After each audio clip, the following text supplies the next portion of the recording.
Hello, I'm Kenzie Benali and you are watching Saints Live. Welcome along to the last home game of this season. Leeds are the opponents today and both teams will be looking to build on back-to-back victories.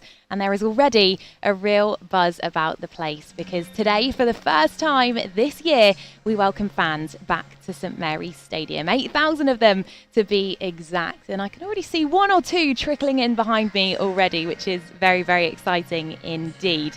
And as well as having the company of some of the fans tonight, we are joined by none other than former Saints captain Dean Hammond and NBC Sports Joe Prince-Wright. Dean, good to see you as always, and Joe, great to have you back with us. Yeah, thanks for having us. Really excited about the prospect of fans being there. That's amazing, and I feel like it gives all of us a big buzz after so many games with no fans this season. Yeah, it really does, doesn't it? It's so exciting to see some familiar faces filling in the stands as we speak. Of course, we are here to bring you the team news in just under 15 minutes' time. Plenty to discuss about that. We can see the teams arriving earlier on here at this stadium. The man of the moment as well, Theo Walcott. Well, as I said, we will be bringing you that team news in under 15 minutes' time. We know that Ryan Bertrand is still out, but Oriol Romeo and Jan Bednarak could well be involved in some capacity. We'll have to wait and find out. And there are no new injury concerns. So, Dean, we'll come to you first. What do you expect Ralph to do with the team tonight? Very similar, I think, Kenzie. I think the performances over the last two games have been very, very good. The results have obviously been very, very good as well. So there's lots of positivity around the group and around the club again. But I think potentially there could be a couple of changes. It's a really interesting situation with the goalkeepers. Will the manager change that again? Potentially, I think Fraser Forster may come back in. And obviously Nathan Tella had a real impact coming off the bench. With his goal and his performance.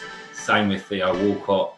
So potentially those two players could come into the team, but I think the nucleus and the base of the team will be very, very similar, just because it's a feel-good factor. The manager's been searching for this winning formula for a little while now, and he seems to have it. So the group seem happy, they're playing well. So I can't think there'll be too many changes, but I think potentially Theo Walcott may come in and Nathan Tella potentially could come in as well. Okay, yeah, it's always interesting speculating about team news, isn't it? Even off the back of a couple of great wins. Joe, the goalkeeping situation is an interesting one, isn't it? What do you think Ralph will do with the team tonight? I think he may, like Dean said, bring Fraser back in. It just seems like at the moment we could either have a situation next season where the goalkeepers are changing each and every week. I can't really remember a team ever doing that, but I think it would keep both goalkeepers very fresh throughout the season. So, and there's not really a difference between McCarthy and Forster, I don't think, at the moment. They both have their own strengths and weaknesses, but there isn't much of a drop-off when one plays over the other. So that's interesting. I think, as Dean said, it's going to be the strongest possible team. I did speak to Ralph after the win against Fulham at the weekend, and he kind of had a laugh and just said, we need to win as many games as possible because we want to climb higher in the table, get more prize money, then we can invest it in the squad for next season. So to me, he's going to go all out. I think Danny Ings is obviously going to start because he brought him off with half an hour to go against Fulham, which I don't think Danny was too pleased about, but there was obviously a reason for that, to save his legs a little bit. And yeah, I'd love to see Tella and Walcott start because I think Nathan Redmond's struggling a little bit for confidence. Minamino has done okay in kind of flashes, but hasn't shown it consistently. So there's a few options there. And then I don't know if you really risk Romeo and Bednarak at this stage of the season with them both carrying knocks and Romeo coming back after a long time out. I don't know if you just want to wrap them in cotton wool and look towards next season, but no doubt Saints will play their strongest possible team to try and finish the season in a very positive fashion. Yeah, of course, that's exactly what we want. So that's what Dean and Joe think. But what do you think? Make sure you're getting in touch with us here on Saints Live, leaving us your comments. And as always, we will do our best to read through as many of those as we possibly can. Now, you may have noticed that my co-host Steve Forbes is not alongside me at the moment. Well, fear not, he is here. He's outside the stadium, soaking up the atmosphere as the fans arrive.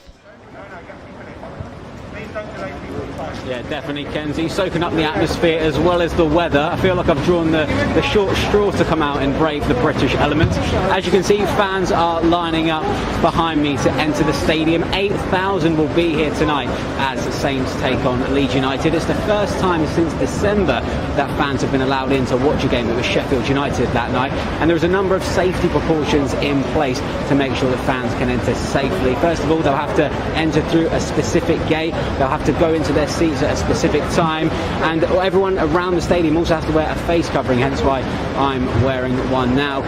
The atmosphere though is building. It's great to see so many people here for the first time, what feels like forever. I just saw the Saints brass pass me a few moments ago. They'll be playing their tunes as well in the stadium later on, and also fans will have their chance to vote for player of the season. That will be announced in the stadium before the game. Who are we going to choose? It seems like there's quite a few players that could take that accolade. We've got our captain, James Ward-Prowse, has been really impressive this season.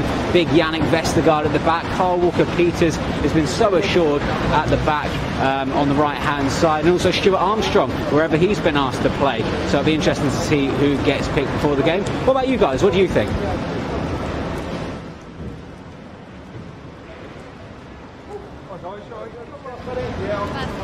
Great question, Steve. So Steve was just commenting there. I'm not sure if you can hear him, Dean and Joe. He's wondering who you think is going to be the fans' player of the season. So many options, isn't there, as he was saying. Dean, what are your thoughts on that? Lots of options. Lots of players have performed individually well. Standout players, obviously James Ward-Prowse, I think, has been fantastic. In flashes, obviously Danny Ings has showed his importance with the goals he scored. Oriol Romeu, before he got injured, I thought was really, really consistent and became such an important player to the team and the squad, and almost the foundation of the team, and led by example in his performances. Carl Walker-Peters, again, at right back, has been exceptional, especially with his first season really in first team football, professional football in the Premier League. I think he's developed all the time. I think he gives Southampton that different sort of dimension. But personally, I'd probably give it to James Ward-Prowse. I think his consistency has been brilliant. I think he's added goals to his game. He's led by example as being captain. I think he's grown into that role. He's enjoyed the responsibility. So I think James Ward-Prowse would just pip it for me. What are your thoughts then? Because as we said, so many different options. James Ward-Prowse is perhaps an obvious choice, but fans will be back here tonight. What do you think they'll be thinking? Yeah, as someone who has a hyphenated last name as well, I've got to go for Ward-Prowse or Walker-Peters. I think a lot of love for those two guys. As Dean mentioned, Walker-Peters in particular, when he's out of the team, he's such a huge loss. And that's saying a lot for a right back, because he seems to run the game from right back at times. So it shows how important he is. A shout out to Yannick Vestergaard as well, especially the start of the season. I think he was a big reason why Saints were so high in the table, and then really missed him when he's out through injury.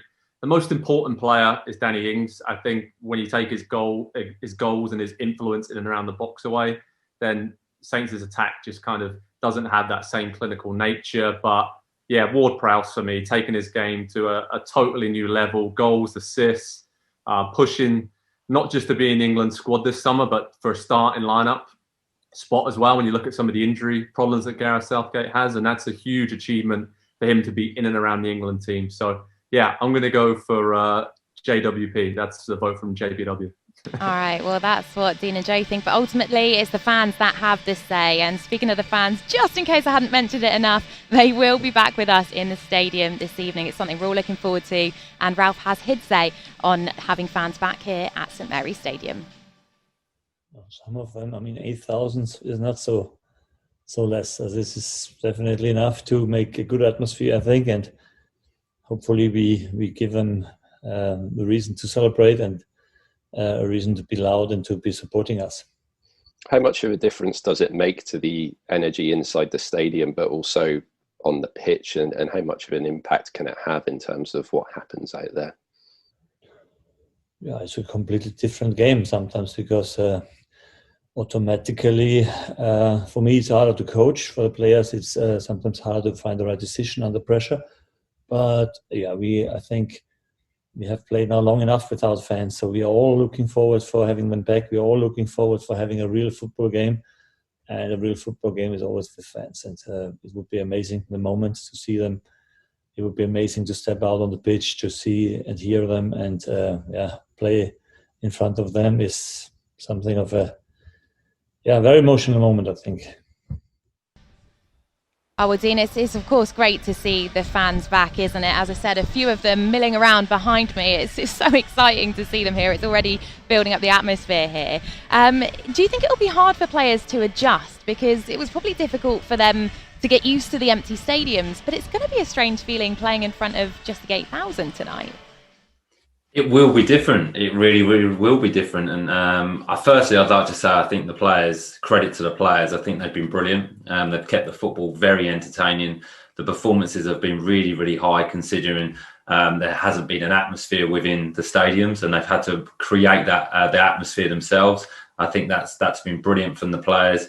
But to have the fans back is fantastic. It really, really is. To have that live reaction to events, to a foul, to a goal, to a VAR decision is brilliant. I think that's what we've missed. I know personally, obviously being a former player, I used to thrive off playing out in front of a crowd. Even though there's only going to be 8,000 to there, I'm sure the fans will make lots and lots of noise, and it brings that emotion to the game. It really, really does. What you thrive off that as a player. It really does motivate you. It inspires you. And I'm sure the players will be very happy to have them back. The fans will be happy to get back into the stadiums. But it will be different. There will be some added pressures, I suppose, with having the fans back in. And the players may feel a little bit different, where they felt a little bit more relaxed, potentially, because there isn't that atmosphere in there or that presence from the fans. But I'm sure they'll be happy to have them back, and they'll love to play in front of their fans. And be interesting to see what happens when we score a goal. You know, the celebration, the noise. I think that's what we've all missed. Oh, yeah, for sure. Cannot wait to see that. Well, Joe, you were at Wembley for the FA Cup semi-final when there were 4,000 supporters. A little bit different to St Mary's being a quarter full tonight. How do you think that will impact the game? Firstly, I just want to say I love Dean's confidence when we score a goal to hear the fans celebrate. I enjoy that. It will impact the game, Kenzie. I mean, for Saints, they've loved to kind of build up from the back this season, play to the goalkeeper a lot and knock it around. And I think fans might maybe get a little bit anxious with that. It may impact some of the players' decisions, especially at the back there. But as you said, I've been lucky enough in my role of NBC to go to games at Wembley, Chelsea, Tottenham, Arsenal, all over the country. And in December, I went to a lot of games when there were only 2,000 fans. And even in those games, there was a difference. The intensity, the tempo. It was a really just a better occasion. I've been lucky to go to these stadiums, as we all have during, no fans being around. But it just feels so soulless without any supporters there. It feels like a totally different game. Everything else is the same. The stadium is pretty much the same. You see the same people who work at the clubs and the pre-match music, and your whole routine's the same. But then there's a huge, huge part of it missing. So this is a massive step on the road to normality. And for me, I went to St Mary's at the weekend for the Fulham game. I walked out of the stadium and just kind of said to myself, I really hope this is the last game I ever have to go to with no supporters, because they make a huge difference for everyone involved, but especially for the players. And I am intrigued to see if, Saints go ahead early, the atmosphere building, how Leeds react, and then vice versa, how the fans help Saints get back into games if they're maybe trailing. So let's not underestimate. I think Ralph said it best in the video clip we saw. Football is nothing without fans, and we've all realised that over the last 12 months. Oh, it's definitely true, isn't it? Football really is nothing without the fans. But not to worry, they're back. And Joe, I hope you're right as well. Hopefully you won't be back in the stadium when there's no fans here. Well, lots of you watching along at home on Saints Live have been getting in touch with us, joining in the conversation. We were speaking about Fans Player of the Year. We've got plenty of interaction with that as well. Plenty of people saying James Ward-Prowse deserves the award. Perhaps Vesti or Ings, but James Ward-Prowse's free kicks have pulled us out of the fire too many times. Yeah, he's phenomenal, isn't he? A few more of you getting in touch as well. Tell us where you're watching from all over the globe on YouTube. Good morning from New Orleans. Let's go Saints. Thank you so much for your company. Nikki is also with us, watching from the Isle of Wight. Well, it's a pretty grim day here on the south coast. I'm assuming it's similar where you are, but hopefully they'll bring the heat on the pitch. Andreas is joining us as well. He's tuning in all the way from Sweden. Wow, thank you for tuning in. And we've also got Luthrik from Norway as well. It's fantastic to have you here. But it's the moment we've all been waiting for. The team news is with us, so let's dive straight into that before we look at any more comments. 3 changes to the side tonight then. Gineppo, Teller and Walcott come in for Minamino, Redmond and Ings, who are all on the bench. McCarthy does continue in goal, making his 100th Premier League appearance for the club. Bednarak is fit again, but he will start on the bench. So let's run through that team in full then. In goal, Alex McCarthy. The back 4 is as follows. Carl Walker-Peters. Ralph is sticking with that centre-back pairing of Yannick Vestergaard and Jack Stevens, and Mohamed Salisu is in at left-back. Our captain, James Ward-Prowse and Stuart Armstrong, occupy the midfield. Out wide is Nathan Teller, who of course scored his first senior goal at the weekend, and also Moussa Gineppo. And leading the line for our final home game of this season is Theo Walcott and Shay Adams. The Southampton substitutes then: Fraser Forster, Jan Bednarek, Ibrahima Diallo, Will Ferry, Takumi Minamino, Nathan Redmond, Michael Obafemi, Dan and Lundaloo and Danny Ings. Dean, let's come to you then. Theo Walcott starts tonight. Of course, it was announced today that he has signed permanently for the club. He'll be pleased to be starting, given that he's had to settle for being on the bench in recent games. Yeah, he really, really will. He came on the weekend and made an impact, obviously scoring his goal, which was fantastic for him. It's great to see that he signed a contract and will be with the club for, I believe it's for the next 2 years. I think that's great, especially for the fact that he can help the younger players and work with the younger players. You saw the relationship that he was building with Nathan Teller when they both came on, combined very, very well. He worked well with Shay Adams. But he'll be looking to continue his career, continue performing at a really high level and bring that to Southampton now. So getting a starting role, it's crazy how life works. He's back in the starting lineup and fans are back in the stadium. So I'm sure they'll welcome him back. They'll love to watch him play. He's back in that Southampton shirt, playing in front of the Southampton fans. And I think he's going to be a huge asset to the club. I think it's a good signing. It brings that experience to the group that the manager has spoken about that he would like to add to the group, and I think that is important in the coming years, especially with the younger players coming through. But Theo's still got a lot to offer. The attributes he's got. He's still quick. He can still score goals like he's seen, and he can still have a real impact on the team on and off the pitch. So it's a good sign, and I'm sure he's very, very happy to be playing tonight. Yeah, most definitely. And we're delighted with the news today. And Joe, as Dean said, it's going to be a great opportunity for the fans to welcome him back for the first time. They've obviously not had the opportunity to do that. What are your thoughts on that? And also, what do you make of the starting 11 as a whole? Yeah, on Theo, it's wonderful for him. You can see the passion he has for the club. And as a Saints fan, I'd grown up the same sort of age as Theo and even played against him back in the day. And a lot of my friends were in the academy with him. So knew his family and friends, and he lovely people, lovely bloke, and I think that he truly wants to be a part of the club's future as well. So even beyond this 2-year contract, I think you could probably see him staying on as a coach or in some other capacity as well. And you can really see that he loves Southampton and wants the best for the team. So even if he's not starting every week, as Dean mentioned, when you've got people like Shay Adams and Nathan Teller in and around the first team, his experience will be invaluable to pass on that knowledge. So, yeah, looking forward to that. And for the team today, a bit disappointed to see Danny Ings on the bench, but Nathan Teller, I think, deserved the start after the way he played. Moussa Gineppo hasn't got a lot of minutes recently, so that's a bit of a surprise. And apart from that, didn't really think we should risk Jan Bednarak. So good to see Jack Stevens playing again. So I thought he played really well against Fulham, apart from on their goal maybe, but I don't think that was solely his fault. But apart from that, he had 2 or 3 really good last-ditch blocks and tackles. So overall, strong starting lineup again, and I think it just shows that there are those 4 or 5 positions in the attacking areas where Ralph now has a lot of flexibility, a lot of options which he hasn't had for the last few months. So now he can rotate and keep it fresh and sharp. And having Danny Ings to come off the bench for the last half an hour or 40 minutes, whatever it is, that's not a bad option to have. No, not a bad option indeed. Well, we've just seen images of Ralph being interviewed pitch side. I'm sure he's as delighted as we all are that fans will be returning tonight. Now we are going to rewind the clock now and take a look back at the last time that Leeds were in action here at St Mary's Stadium. It was almost 10 years ago, and the team features a very familiar face. Dean, I'm sure you can talk us through quite a few bits from this one. Let's take a look at the highlights. First game of the season, Dean. What were the ambitions for this campaign?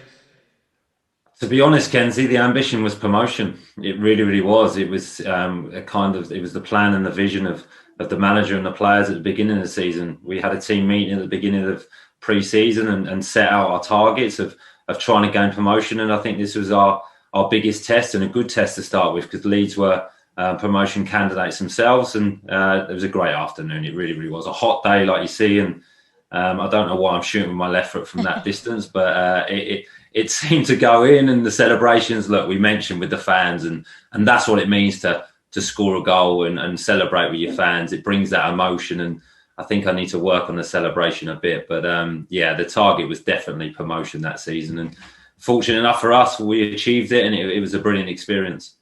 Joe, I've got to invite your thoughts on this long-range strike. I mean, hello, Dean. Dean Hammond classic. Look at that, the way he just shifts it onto the left, never going anywhere else apart from the back of the net. Brilliant strike. And yeah, as a Saints fan, I remember I was away in Spain in a bar watching this with my family. We all went crazy, and it just, like Dean said, set the tone for the whole season with this victory. And amazing celebrations, amazing memories. And let's hope for more of the same tonight. I think maybe Ward Prowse can do his best Dean Hammond impression. Well, let's certainly hope so. Dean, you said the ambition for that season for Southampton was promotion, but of course Leeds were expected to be challenging for promotion as well, So this was quite a scalp, really. It was. We knew it was going to be a test, and we knew it was going to be a tough opening day of the season. But the division was really there, and we had the momentum from the previous season with promotion. We knew we had a really good squad of players. We knew we had exceptionally talented players.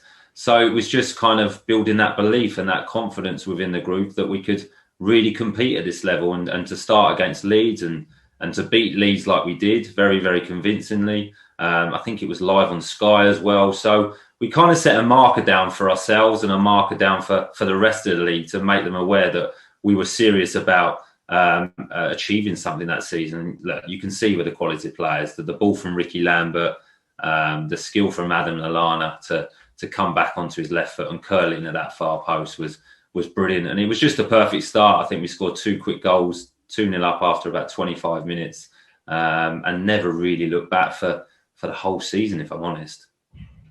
Yeah, Joe, so many exciting players in this side, as Dean just said, the likes of Ricky Lambert, Lallana, Jose Font, and of course our very own Dean Hammond. Just how exciting was this Saints side to watch?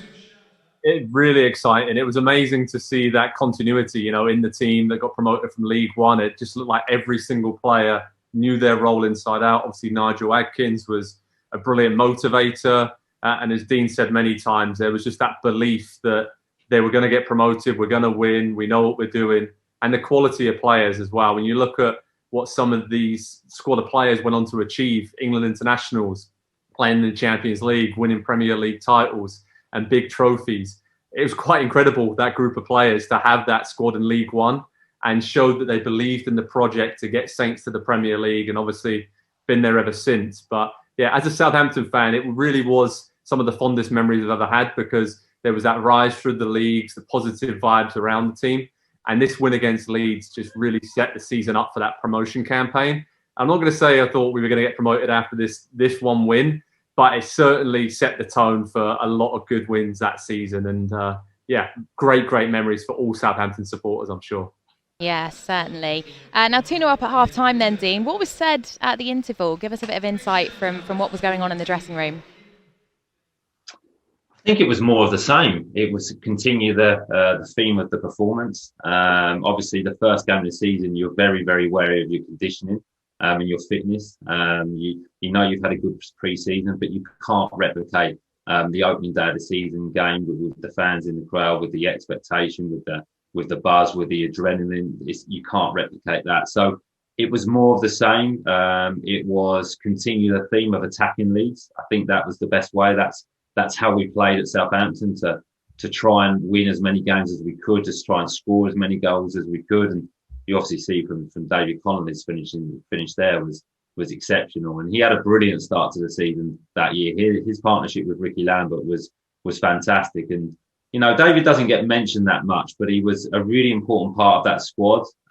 He was really well respected by the players. He was a top player. And he loved doing things like this, combining with Adam Lallana. You can see from the quality from both of them, the touch and the weight of the pass, and then the finish with his side foot. So at half-time, continuing the theme, and we went out there and tried to score as many goals as we could. And one, like I mentioned, we won the game pretty comfortable in the end. And it was a really good way to start the season and build that belief within the group. Yeah, without a doubt. Joe, as we've been saying, wonderful link-up play there for David Connolly's goal. Yeah, really good. And you kind of forget the amount of players that, as Dean mentioned, they may not have been the superstars of the team, but everyone played their part in those 2 promotion seasons, whether it be, local guys like Aaron Martin at the back filling in, or Calvin Davis played a big role, was obviously a hero in that team. But there were so many contributors throughout the squad. You need that in a League One and Championship campaign, to have a large squad and players coming in and out, people like Richard Chaplow and, a lot of others that I could go on and mention on and on, that whenever they needed them, they stepped into the team, always ready. And I think that says great things about the mentality of the squad. Yeah, it does, without a doubt. And it's so good to see fans here, isn't it? Hopefully we'll be seeing much of the same very, very soon, Dean, here at St Mary's.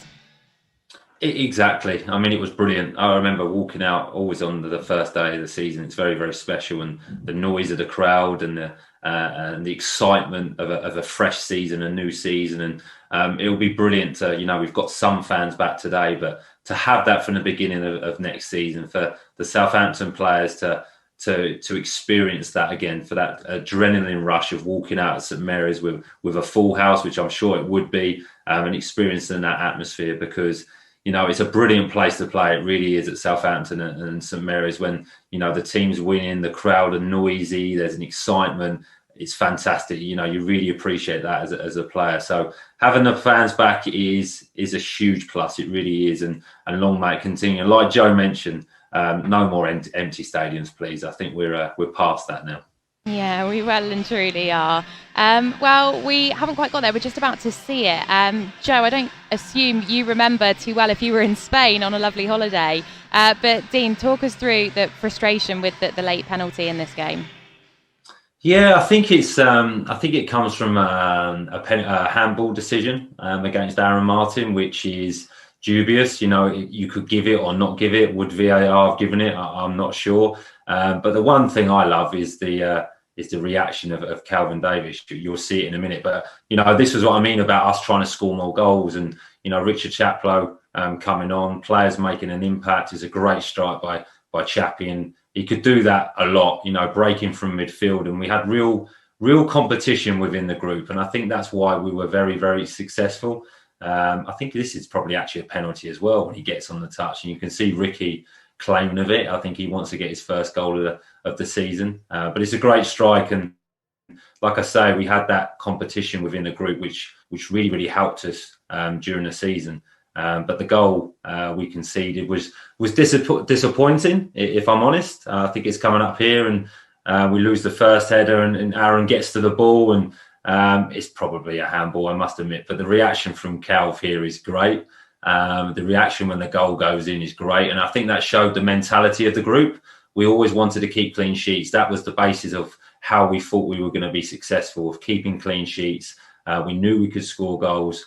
And obviously, as well, we had a clean sheet bonus within our contract. So it was an interesting one when we were attacking much. Cal was very, very vocal that we didn't attack too much because he wanted his clean sheet. But yeah, it was disappointing to concede, but a great start to the season. Yeah, Joe, let's have a word on Kelvin Davis then, because, what a goalkeeper, what a servant to the club. But as we've kind of touched on there, what a character. I mean, you can see his passion, can't you? Yeah, you can. Still to this day as well. Like I said, I was at the Fulham game at the weekend. He was sat a few seats in front of me on the bench, and every single cross, corner, everything going on, he is front and centre, giving the referee a bit of stick, telling the players what to do, making everyone laugh on the bench around him, and staying focused and professional, but knowing how to have some fun with it as well. And I think his character just flowed throughout this team, and the way he stayed with Saints when they were relegated from the Championship and then kind of helped rebuild the club. I think he was essential to all of the plans that the new owners had, and you could see him, his kind of personality stamped all over that team. And still to this day, really, is one of the leading figures behind the scenes at the club. So that shows how highly he's regarded within the football club. Yeah, most definitely. He really is a legend, isn't he? Well, before we hand back over to Steve, we are going to hear from the fans once more. Ryan Scott's got in touch. He's on YouTube. Love this one. He says, I'm here at St Mary's watching the show. Can't wait to see the boys play. Ryan, I don't know where you're sat, but I'm going to give you a little wave. Thank you very much for watching. Ken is also with us on Facebook. He says, James Ward-Prowse for player of this season. Yeah, we were talking about that earlier on, weren't we? Will has said it's got to be Prowsey for effort, loyalty and impact on games. Sandra on Facebook has said, I'm watching from Devon. Come on, you Reds. Hello to you, Sandra. Thanks for tuning in. Glenn on YouTube is also with us. He's in beautiful Somerset. Gorgeous. Hope the weather's better where you are. And Peter is with us as well. He says, now that Bertie is on the way out, it's good to get an older Saint like Theo in. Yeah, it certainly is. Great news coming from the club about Theo Walcott today. But now it's time to rejoin Steve, who is embracing the weather outside the stadium. And I believe you've found a familiar face to have a little chat with.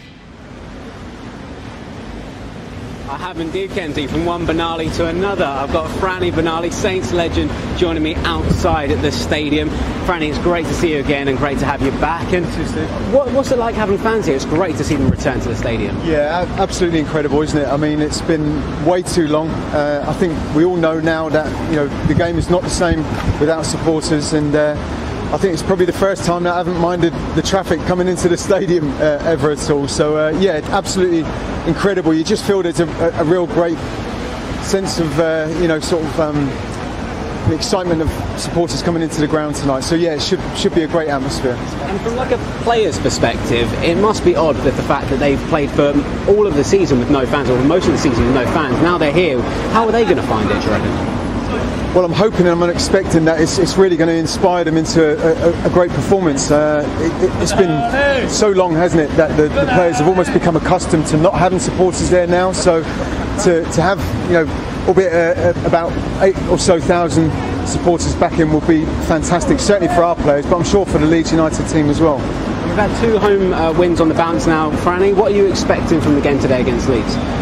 A very difficult game, first and foremost. You're right, Steve, 6 goals in the last 2 games that we've played, so it'd be nice to make it 3 on the bounce. Leeds United are a formidable team to come up against. I guess as an individual, and a neutral, they're a great side to watch. But I think tonight's game will be a battle of which team press the opposition better when they don't have the ball, but then when hopefully Southampton win the ball, we're able to play better with it than what Leeds United are, because we know they're such a dangerous side. And if we do get 3 points tonight, that will be 3 home wins. The bounce, that was real positivity going into the final match of the season too. Most definitely, yeah. Ralph has made no secret about finishing the season on a high. It would give us that momentum, that impetus to sort of carry that through into next season. There's prize money up for grabs, and every place that we finish high up the table, there's more money for the club. So that's got to be a positive thing as well. Franny, thank you very much for joining me. Great to see you again. And the fans, 8,000 of them will be in the stadium tonight, all hoping for 3 points when we take on Leeds United shortly. Thank you very much, Steve and Dad. Great to get your thoughts there. Let's bring Dean and Joe back into the mix and get your thoughts on tonight's match. As Dad's just said there, it's certainly not going to be an easy game. Dean, especially as both teams are very much attack-minded. They really are. I think you can see that from Leeds' performances this season, and in particular their last away game when they beat Burnley 4-0. The goals they scored were very, very good. They play a unique style, a kind of pressing. It's very aggressive with and without the ball. They're very forward thinking. They don't wait or try and react from the opposition. They take the game to the opposition and play with a real purpose, which is exciting. It's really exciting to watch. They've got some exceptional players. I really love Phillips. I think he's a good player. I think he'll go to the Euros of England. Bamford's good. Rafinha's good. Click's good. Harrison is very, very good. So they've got some attacking players with real talent who have adapted to the Premier League very, very well, and brought some excitement back to Leeds. And it's a big football club. It really, really is. So I'm sure we're in for an entertaining game. It looks like Leeds are looking to finish the season very, very strong. I think the manager demands that. I think he demands that they play every game as if it was their first or their last, and that they expect to win. So the mentality of the football club is good again, and I think the players realise that they're playing for a really big club, a top manager. So an exciting game with goals tonight, I hope. Yeah, fingers crossed. Well, Joe, when these sides met back in February, of course, Leeds won 3-0, but it was Southampton who had more shots and possession. What is it about playing Bielsa's men that make them such tough opponents? And where do you think we can exploit them tonight? Yeah, I mean, they've only lost one of the last 9 games, so they're in really good form heading into this game. And I think they just have so many threats from different areas. You look at the lineup, especially tonight, Bamford, Rafinha, Rodrigo, Harrison. As Dean mentioned, he's in great form. So they can hurt you from all over the pitch, and they attack as one, they defend in one. They're kind of just a moving machine. When they get the ball, there's always options off the ball. We spoke about it many times. The Bielsa man v man, the one-on-one kind of philosophy that he has all over the pitch. If you can't handle the intensity, which I think Saints can, they're one of the few teams that can match their intensity, then you're going to struggle. But I think where Saints can maybe exploit Leeds tonight is they have struggled, and they lost at Brighton. It's the only game they've lost recently. And Brighton are a team that love to sit back, possess the ball, keep it. And I think if Saints can do that, which they have got a lot better at doing this season, and mixing up their game a little bit, if they can just keep the ball, try to get Leeds to come out, and then once you connect those first 2 or 3 passes through midfield, I think Southampton can get at Leeds' defence very quickly. And, with Theo, Nathan Teller, there's Shea Adams starting tonight, I think maybe that's what we're else looking at. And Moussa Djenepo as well, there's trickery. So, yeah, I think as long as you're brave enough to keep the ball, and don't panic when you've got Bamford, Harrison, Rafinha and others closing you down, and you connect those first 2 or 3 passes, you can get at this Leeds defence. But it's not going to be easy because they're right in and around the top 10 and pushing for a European spot potentially late in the season. Looks unlikely, but they're there for a reason. They're a very good team, and in my opinion, they will be right up there pushing for a top 6 finish next season. So yeah, they have a lot of attacking weapons, but I do think they leave themselves a bit exposed. So it's all about whether Saints can be clinical like they have been in the last few games and take those chances. Yeah, they have been clinical, haven't they? Obviously, we beat Fulham 3-1 on Saturday, and contributing to the goals was Adams, Walcott and Teller. Just how good was it, Dean, to see those names on the score sheet and not just have to rely on Danny Ings for the goals? Well, it was excellent. It was great to see other players on the score sheet. And Kenzie, I think it's really, really important as well. You need to have goals from different areas of the pitch. I think it's good for the players as well to see that they don't have to rely on Danny all the time, because obviously he does suffer with injuries now and again. He's going to suffer with a dip of form. He can't be expected to score every game. So it's good for other players to take that responsibility. It's brilliant seeing a player like Teller, the smile on his face to get that first goal. It's fantastic. It's a great cross as well. It's the combination play between the 3 for this goal, which is really exciting. The composure from Shea Adams, the run from Teller, and then the awareness to kind of pull it back for Theo Walcott was brilliant and a great finish. So you need goals from different areas of the pitch if you're going to be successful. You can't just rely on one player, and I think that gives the players confidence. It gives them belief. It gives them the willingness to express themselves as well. And I think that, if Nathan Teller, and I mention it a lot with Shea Adams, I think he's improving all the time and he's becoming very, very important with the role he has in the team and what he contributes to the team, not through his goals, but his assists as well, in his work rate. So great to see other players scoring for Southampton at the moment. Well, Dean, I just about caught the back end of that answer there, but what a delight to hear the roar of the fans there as the team made their way out onto the pitch to warm up, and you can see them in action on your screens now. Really is a great feeling in the stadium at the moment. Joe, let's come to you and talk about Che Adams then. He's scored 2 in the last 2 games and has 9 goals for this season. What have you made of his campaign? Because it's fair to say that last season he did struggle at times. Yeah, I'm smiling so much, by the way, just seeing the fans there and hearing them applaud. That's so nice to hear. On Che, he has been so consistent this season. I think that's the big change in his game. He had big dips, and obviously in his first full season, didn't play a lot to start with, and then took his chance during Project Restart and showed everyone what he's all about. For me, though, it's scary because there's room for so much more improvement. You know, he'll pull out at the game at Fulham at the weekend. He'll turn, twist past a couple of guys, he clipped a lovely ball into Danny Ings, tore apart the defence, and you're just looking around like, wow, that's incredible. And then a few minutes later, he'll miscontrol a ball and not play a simple 5-yard pass. So I think there's still that development in his game that's going to come. And, you know, he's learning. He's still incredibly young. So that experience is going to hold him in really good stead. And I think whenever Danny Ings is alongside him, I know he's not starting tonight, but Che just comes alive. They had that little understanding, flicks around the corner, hold up play, the runs that he makes and that Danny makes because he knows that Shea's going to challenge for a ball or hold it up. That partnership for me has flourished this season. So that's why we've seen, you know, more of Che Adams. And I do think he could have scored more goals. I mean, 4 or 5 more goals at least this season, I'd say. He's still incredibly young, and that experience of playing for Scotland, not only in the last few months, but this summer, I think will really help him develop and kick him on even further because he's had a really good season overall. And I think he's just getting started. That's the most exciting thing for me. He's, you know, just a really raw talent. And of course, Leeds wanted to sign him for a long time on loan. And there's a lot of talks about him going there, maybe even permanently. So I think Che may want to show them what they missed. And I'm really glad that Southampton kept hold of him because Ralph is a big fan, worked really hard to get the best out of him. And I think we're just starting to see the start of Che Adams becoming a consistent scorer and a 10, 15 goal season, the striker in the Premier League. And that would be great to see for Southampton. Yeah, most certainly will. And of course, he will be hoping he'll be in the goals this evening. Now, before we come to you, Dean and Joe, for a score prediction, we are going to just take a look one more time at social media. Plenty of comments coming in. And just what a joy to see all these fans here behind me. It really is such a lovely sight indeed, one that we've all missed so much. Richard Hall's got in touch. He says, my brother Nick and his son James have tickets for tonight. I hope I spot them in the crowd. I haven't seen them since November 2019. Well, I'll say hello for you wherever they're sat, Richard.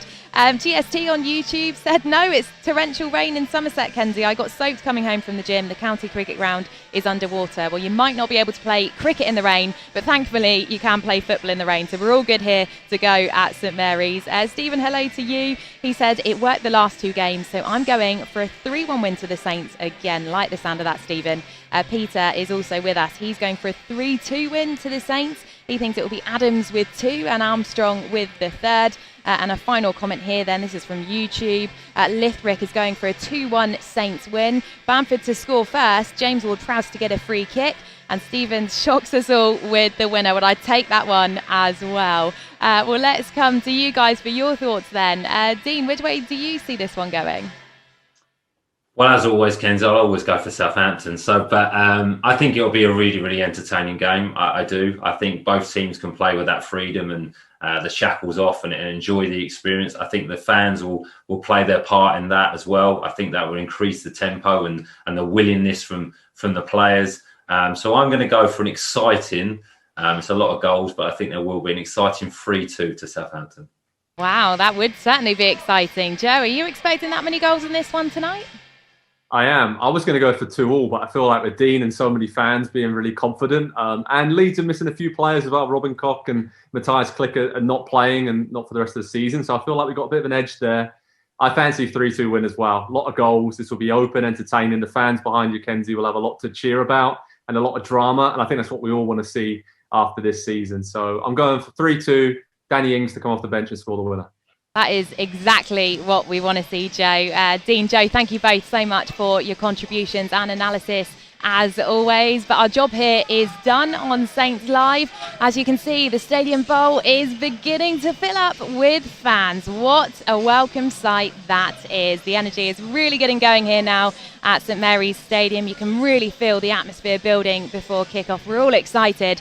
And of course, we will be back with you for the final whistle after the game. He's loving life already. They're all getting into it, getting into the spirit. So good to hear the fans singing here. And we look forward to seeing you after the game. Bye for now.